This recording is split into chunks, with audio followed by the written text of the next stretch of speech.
So, we're going to talk about a pathway to a positive change today.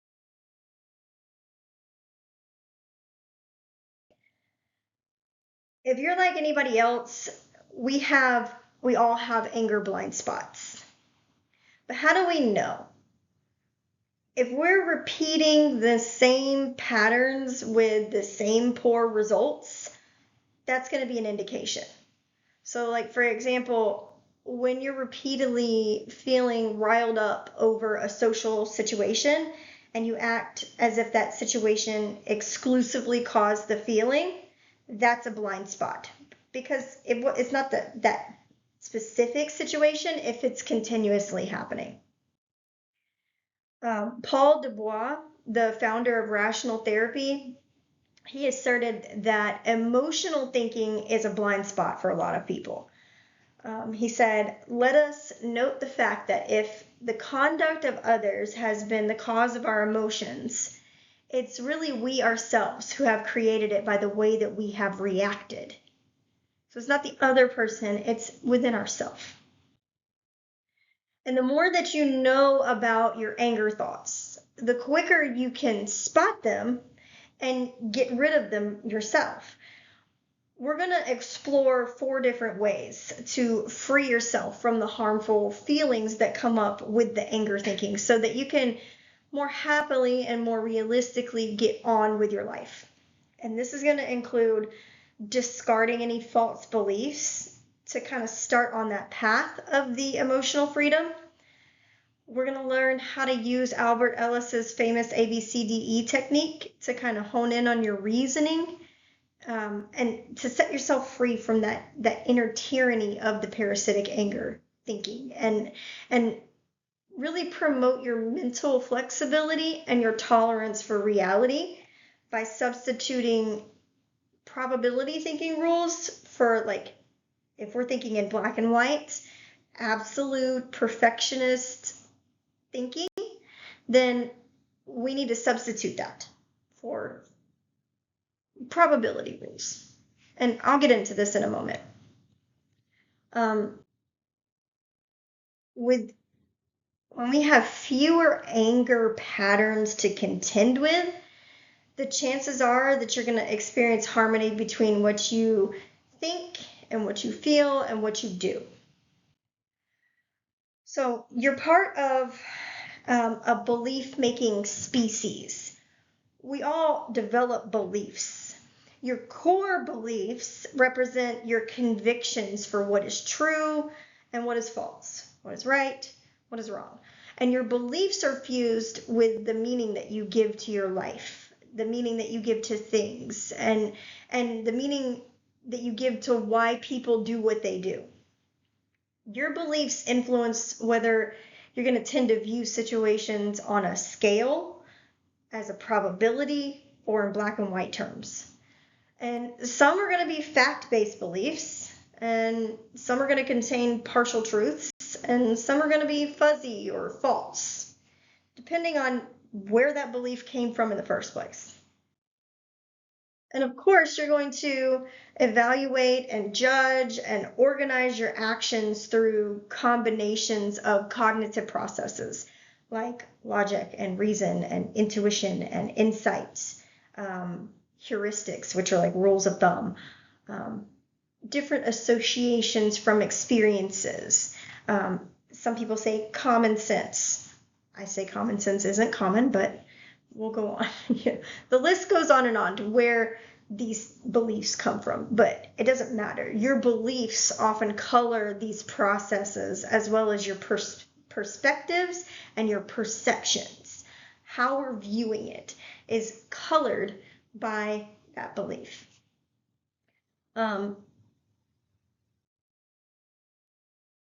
Your beliefs are going to range in strength from like a very firm conviction that's very impervious to any facts that could like disconfirm it, and on the other end to some loosely held views from something that you heard, right?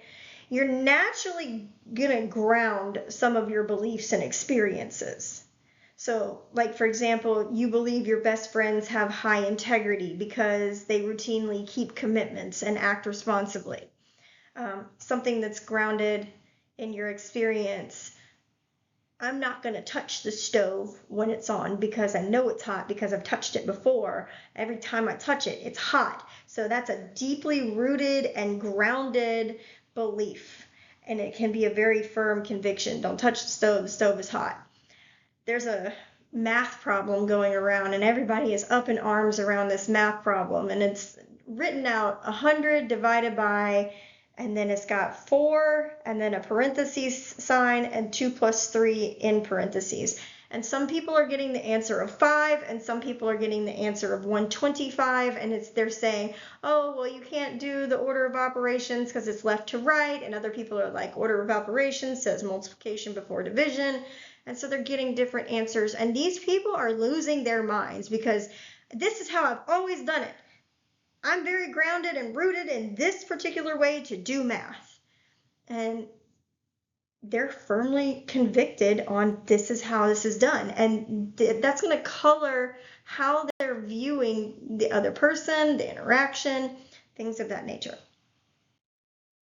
So you might believe that maybe your future is going to be positive and you're going to find a way to meet your challenges. The challenges that you anticipate and those that are still, unknown. Even if it's a misguided belief, the odds are that you're going to lead a healthier, happier life than a person with a pessimistic belief that one bad thing after another is just looming in the future. That can really rob you of any joy in your life. Some beliefs are just implausible.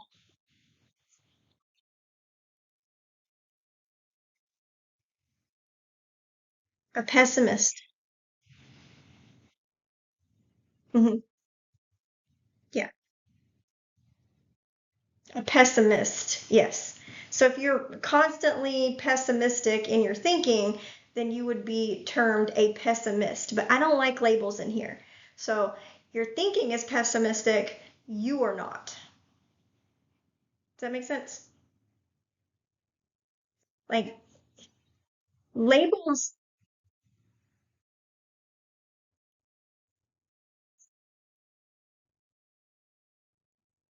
now we want to label the conversation, not the person.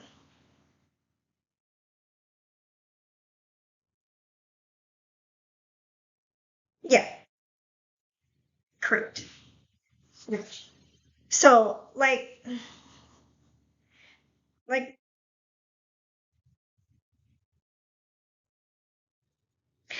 they All right. So there are mental health diagnoses. Um, so let's say depression, for example. Um, I am not depressed. I have depression. I am not a diabetic. I have diabetes. I am not an addict. I have an addiction. It's the way that when we label something like that, and this is a hill I'll die on, and I'm actually going to talk about that in here, but um, when when we start to label ourselves, we put that label on us. Oh, I'm an addict. Oh, I'm the black sheep of the family. Oh, I'm a felon. Oh, I'm this, I'm that. We're consciously giving ourselves permission to do the things that that label subscribes to. So if I say I'm the black sheep of the family, then that subconsciously gives me permission to continue to be all the things that constitute a black sheep of a family. So I'm going to continue to mess up. Oh, it's okay because that's what the black sheep of the family does, right? Continues to mess up. Or if I'm saying that, oh, I am an addict. Well, what do addicts do? They use, right? And so if I'm continuously telling myself that, oh, I'm an addict, I'm an addict, I'm an addict, subconsciously it gives you permission to keep going. So if we start to change the labeling and label the behavior and not the person, it gives a whole new meaning to it. I have an addiction. I am not an addict. Okay, we're not our behaviors. So some of our beliefs can be implausible. So you think others should like play by your rules, as if they don't have rules of their own. And you anger yourself when they don't play by your rules. And if you act as if you believe that another person's worth depends on what you think of them, that's a fallacy. So here's a test for the strength of your conviction. What are you willing to bet that no one can contest that belief convincingly, including you? How much would you bet that not a single person on earth could contest your belief? That's the test to see, is this implausible? The New York Post journalist repeatedly asked the famous philosopher Bertrand Russell if he was willing to die for his beliefs. He said, of course not. After all, I may be wrong. So that's why I said I'll talk about it in a moment. But absolutely, I honestly do not believe, and this is my belief, that I am wrong about the whole label situation. But maybe somebody can prove me wrong here. But that's my belief. And some of these beliefs that we have are so deeply rooted. And it can be very difficult to break out of those deeply rooted beliefs, especially if they're doing damage to you, like racism. That would be a very deeply rooted belief that some people have that is doing damage to both themselves and the other person. And it can be a very difficult thing to uproot that belief and throw it away and get a new belief altogether. But beliefs are not equal. Believing in the tooth fairy as a child is different from believing as an adult that people who disagree with you deserve this wrathful vengeance. And beliefs come in different, distinct forms. One form is metacognitive beliefs. And this is kind of a tricky thing. These are beliefs about your thoughts. Like, negative thoughts are uncontrollable. Like, I just can't control the negative thoughts. They just come in my head and I can't control it. Metacognitive beliefs are about not being able to control negative thoughts. It tends to reinforce the very same negative thoughts that you want to stop. And that's unfortunate because the beliefs that you can't or the belief that I can't control my thoughts tends to activate anxiety. And that's going to send you down this rabbit hole of what if this happens, and what if that happens, and what if this happens, and what if that happens. And now you're having a physical reaction to a thought that you're having, and you are losing control. And so now your heart is racing, your breathing is labored, and you're shaking, you're sweating, you're starting to feel like you're having a heart attack. And that's how that happens. So you have the trigger, and then the metacognitive belief, and then you ruminate on it. And then you have like the negative metacognitive belief, like I can't control my ruminations, and that's going to lead to like the depression or the anxiety. And I've said it 100 times, but what you think influences how you feel, and how you feel influences how you're going to behave. And so if we're having these negative metacognitive beliefs, I can't control my thoughts, then it's going to lead to the depression or the anxiety. But the issue isn't whether you can stop the flow of the thought. Your stream of consciousness is ongoing. You can think about your thinking, and to one degree or another, you can kind of redirect your flow in a rational or a positive way, and really just like debunk the harmful fictions and fallacies that you're coming up with. Cognitive reappraisal is an example of this. So in the ABCDE process that we're going to learn how to use is just more research supported approaches to really just doing the same thing. Just checking out how rational and realistic is my belief about this situation. And some beliefs are fact-based and rational, like water's necessary for life. Regular dental care reduces your risk of heart attack. The sun rises in the east and sets in the west. And because you can prove them, they're fact-based beliefs or truths. Who's going to bet against that? Not many. But some beliefs are irrational or inconsistent with observation or inconsistent with fact or inconsistent with reality. So an irrational belief is that for you to be a happy person, you have to be free of all tension forever. Or another is that people who violate your beliefs or your rules or your role expectations, they're just rotten to the core and they deserve the worst. And these beliefs are as valid as believing that bald eagles and rabbits are natural friends. When you experience them as incontestable truths, you'll feel and act for your beliefs in situations that activate them.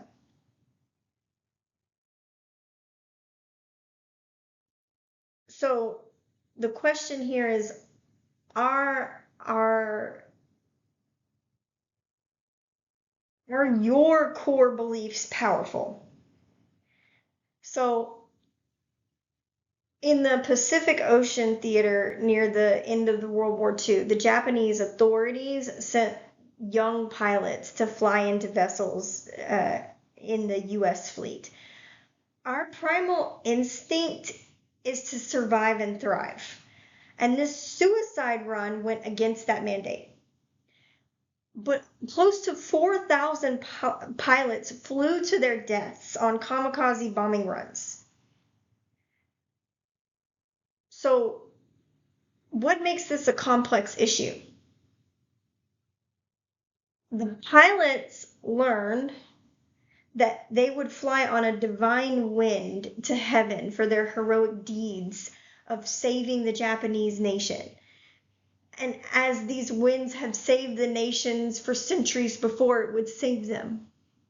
And that narrative fits with history and the strong tradition to not surrender but to die honorably. So when the commanders asked for the volunteers, they did so in a group setting where backing off would be an act of dishonor and shame, which was also very deeply rooted in the Japanese culture, the history, the tradition, and the power of the group conformity really overwhelmed that survival instinct. So we're going to go over the ABCDE model now. The A stands for the activating event. Something happens. Someone cuts you off in traffic. I'm going to skip over the B for right now. The C is the consequence, which is comprised of the feelings and the behaviors that happen after the event happens. So if somebody cuts me off in traffic, I may honk my horn, I may yell out the window, I may curse in my car, I may honk the horn, whatever. So that's the behavior that I do. I may feel enraged. I may feel very angry that someone cut me off. So that's the feeling that I'm having. That's the consequence. So the consequence is I feel enraged and I honk my horn and yell out the window. The activating event was the person cut me off in traffic. Now let's go back for a second to the B. The B is the belief. What did I believe to be true in this situation? So what do you think the belief was that led to me honking my horn and feeling angry that the person cut me off?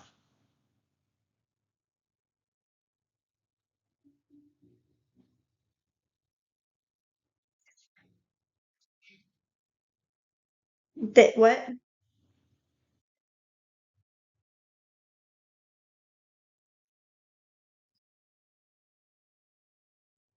Correct.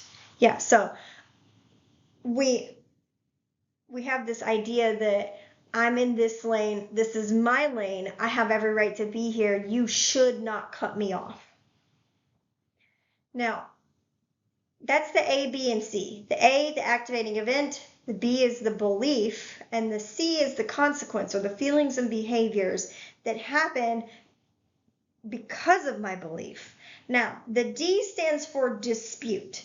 We're not disputing what I should have done or should have said, or what they should have done or what they should have said, or what we could do differently in the future. We're not disputing the consequence. We're not disputing our feelings or behaviors. What we're disputing here is the belief.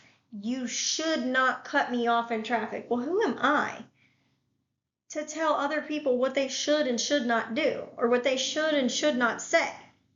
That's not my place. Think about it. If somebody tells you how to speak, or what to say or what not to say, how are you going to feel? You're going to be like, you can't tell me what to do. I'm going to do what I want to do. So we can't dispute how we should have behaved or how they should have behaved. We have to dispute the belief that you should not speak to me that way. You should not behave that way toward me. This shouldn't be happening, right? And usually when I hear should or must in my thinking pattern, if I can insert the word should in that sentence, it's probably not a rational thought. So I want to dispute that belief. And usually I can dispute that belief by saying, I can't control what other people say or do. And the effect is going to be that my anger is going to come down. I'm not going to feel so enraged. And I may even do the situational view of, or the situational perspective of maybe that person has to go to the bathroom really bad. Or maybe they're late for work and I was the one that was impeding their way. And maybe it was my fault, that I was doing something incorrect. So I have to kind of dispute, you should not cut me off. This is my lane, right? And the effect is that I'm going to feel calmer. I may feel angry, but not enraged, so to speak. So your homework for this week is you are going to do the ABCDE model. You're going to find an event that happened either this week or in the past, and you're going to write down what the event was. How did you respond to that emotionally and behaviorally?